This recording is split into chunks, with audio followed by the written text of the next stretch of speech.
Hi, welcome back to my channel, and for today's video,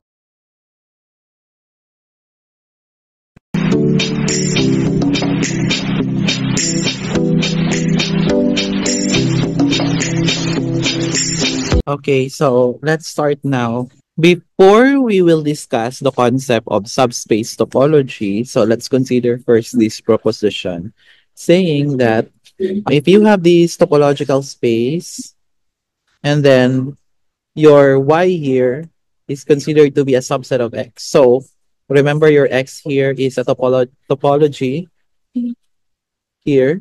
So the collection tau sub y containing the intersection of y and u where your u is an open set in tau is a topology on y. So in this case, this one here is topology on y. So how do we do that? Now I'll just show you the outline of the proof here. Remember that your empty is written like this. And your remember your empty here, this one is an element of tau. So that means ito yung format niya. Therefore, your empty is an element of your tau sub y. Now also, I can write this way. And remember, your x here is an element of your tau. So therefore, pwede ko palang isulat siya dito. And so, yung y mo is an element of the tau sub y. So, in this case, silang dalawa, element na siya sa tau sub y. So, the first condition is satisfied. Now, let us say I have a script A, which is a subset of tau sub y. So, anong mangyayari nito? Observe that our union of u sub, let's say A, intersection y, such that your A here is an element of the script A. So I can write that as the union of u sub A. Your A is an element of script A, intersection y. Hindi pa rin siya maapektuhan, no? Kasi ito lang naman ang nagsa-script eh. Kaya pwedeng ito na siya. And remember, this is an element of tau sub y. I'm sorry. This is your your element of your x here. So in this case, nagaya na natin yung format. So therefore, this one is an element of tau sub y. Okay. So the countable union is also in tau sub y. Lastly, let's say your u1 up to u sub n. So they are finite elements in tau sub y. Yan. So ano mangyayari nito? Remember that the intersection of your u sub j with this intersection y, j from 1 to n, I can write that again as this, j from 1 to n. And then I can intersect that with y. Pareho lang kasi hindi naman naapektuhan siya kasi wala namang subscript. Ito lang naman ang may dala ng subscript. So remember, this is your y and this is an element of your x. This implies that this is an element of the tau sub y. Sorry, this is an element of the tau sub x. So this one. So nasatisfy niya yung tatlo. This means that this is a topology on y.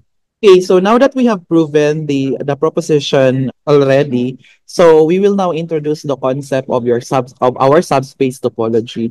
So given that you have a topological space x tau, and again your y is a subset of your x, so the topology that we have proven already, this one, is what we call the subspace topologies.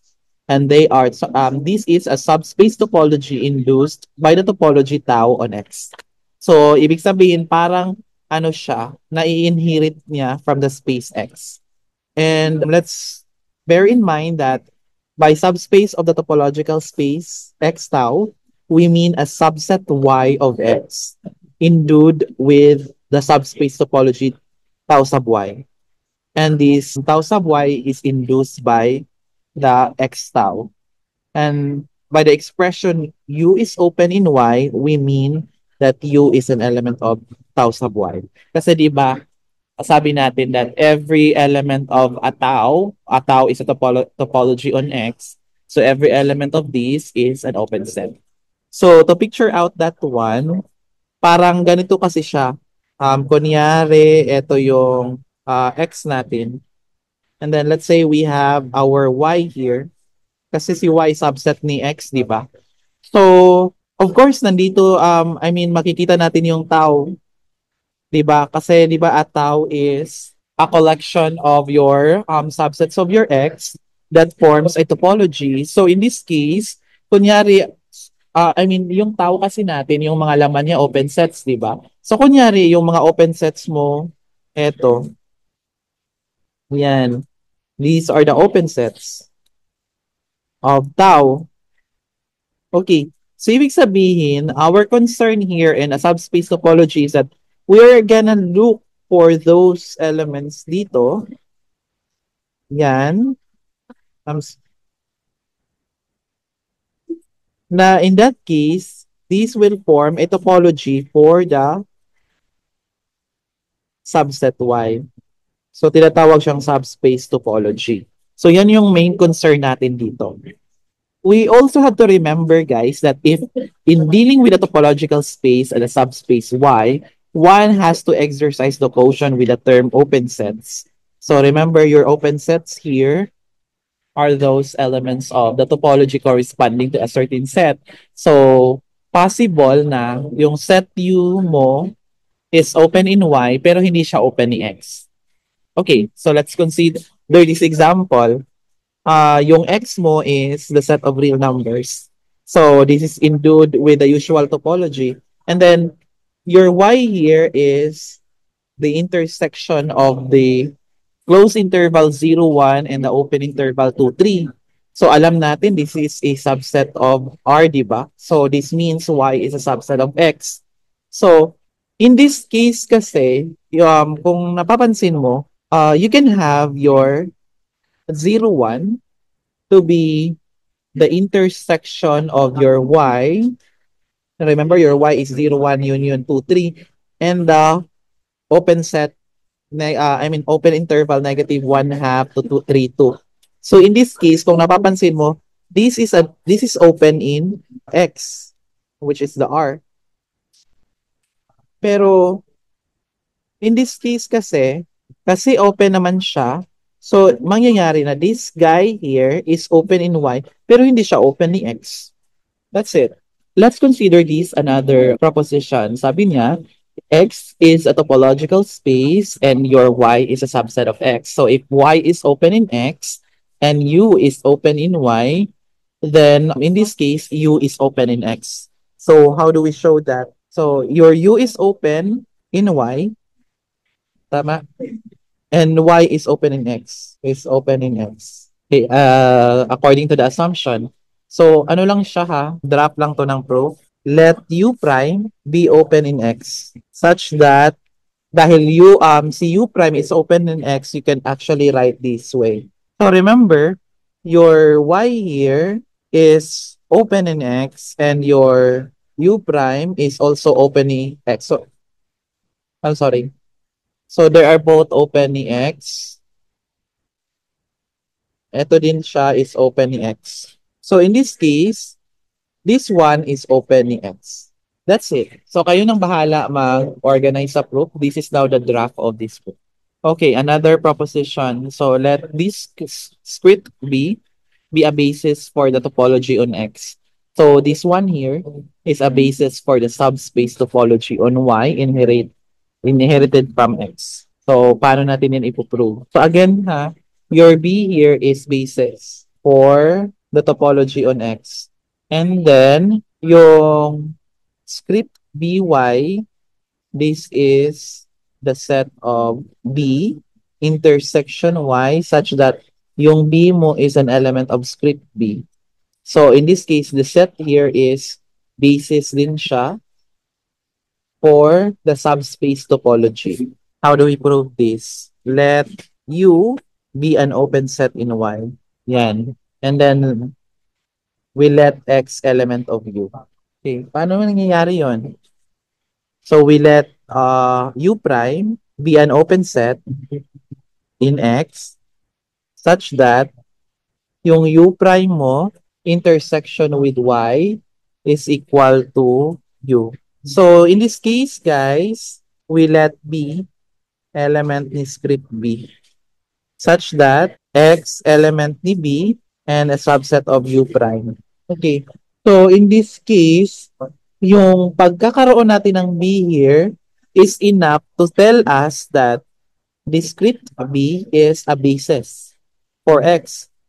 So this means your X here, which is an element of B intersection Y, yan.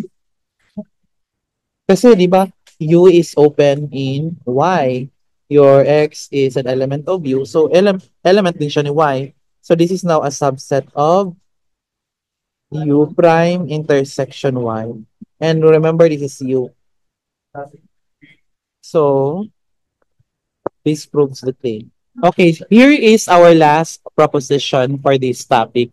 Sabi niya, if you have your Y subset of your X and your X tau be a topological space, so number one, V is closed in Y if and only if you can write this in this way for some closed sets V prime in X.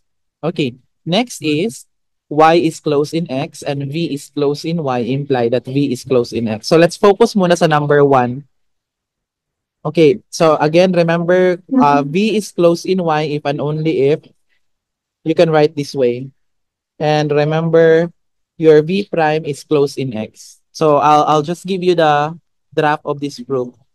So V is closed in, so let's assume V is closed in Y.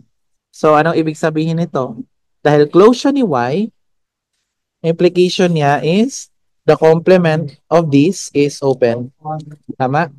So dahil open naman siya, you can actually have to assume that U is open set in X such that pwede mo siyang isulat as Y minus V equals Y intersection U.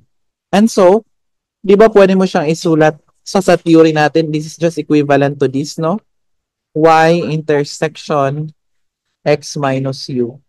Yan. Now, remember, your Y here is a subset of X and remember your V here is closed in Y. Tama? So, this means that this one is closed in X. So, therefore, ito pala, you can set this as B prime. So, na-prove mo na to. Kayo na bahala mag-form sa group ha. Draft lang to. Okay, for number 2 naman, Y is closed in X and V is closed in Y. So, dapat ito yung lalabas. So, okay, let's try. So, V is closed in Y. Is closed in Y.